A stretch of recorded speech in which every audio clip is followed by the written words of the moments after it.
Beh sì, un'infanzia atipica per quel tempo, perché nel 69 quando io nasco, insomma, essere figli di ragazza madre è una cosa, un'onta per la famiglia, quindi vivo con i miei nonni, mia madre è impegnatissima a lavorare per darmi da mangiare, e quindi io ho poco visto. Quando ero piccolo scappavo da scuola, me ne andavo in giro da Taranto da solo, quindi tutti mi cercavano, oppure non andavo bene a scuola, ma era un modo per dire io esisto. Ero un bravo ragazzo, facilmente condizionabile, e per sentirmi accettato facevo di tutto, perché quello che vivevo era un disagio che mi portavo sempre dentro, quindi per colmarlo un po' frequentavo chi avevo vicino, un po' lo sedavo con la droga, inizialmente con le canne, poi dalle canne sono passato ad altri tipi di droghe, stupefacenti, LSD, micropunte o pasticche varie, fino a quando poi sono entrato nell'eroina.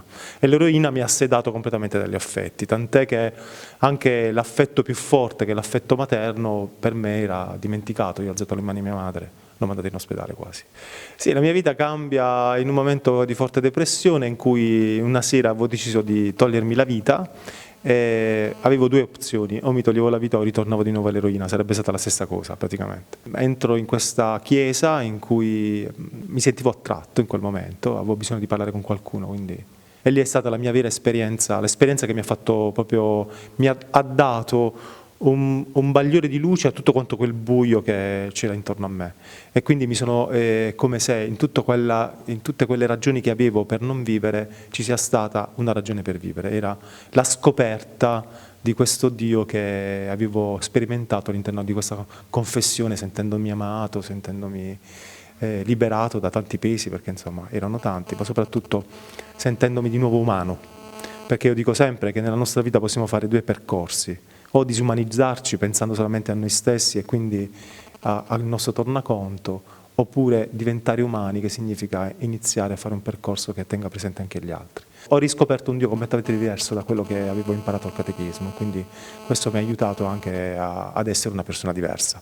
Dio non guarda quello che sono stato, ma ciò che posso diventare. Qualcuno ci può leggere una speranza, qualcuno ci può leggere la possibilità di cambiare vita, qualcuno ci può leggere un passato non molto bello che può cambiare, una redenzione.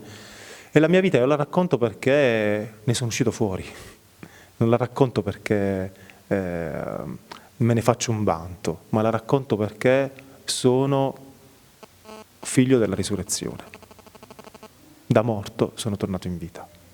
Si sente un miracolato, un privilegiato o semplicemente un uomo che ha avuto una seconda possibilità ed ha pensato di sfruttarla? L'ultima.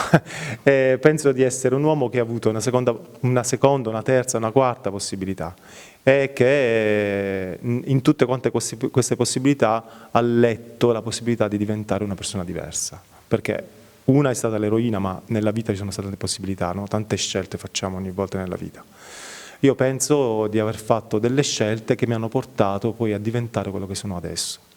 Non ricuso il passato, però quello che sono è anche grazie al mio passato. Quindi mi sento di dire che la vita, Dio nella vita, mi ha aiutato a percorrere una strada che adesso mi fa essere felice. Un uomo che ha preso una possibilità e l'ha colta, sì.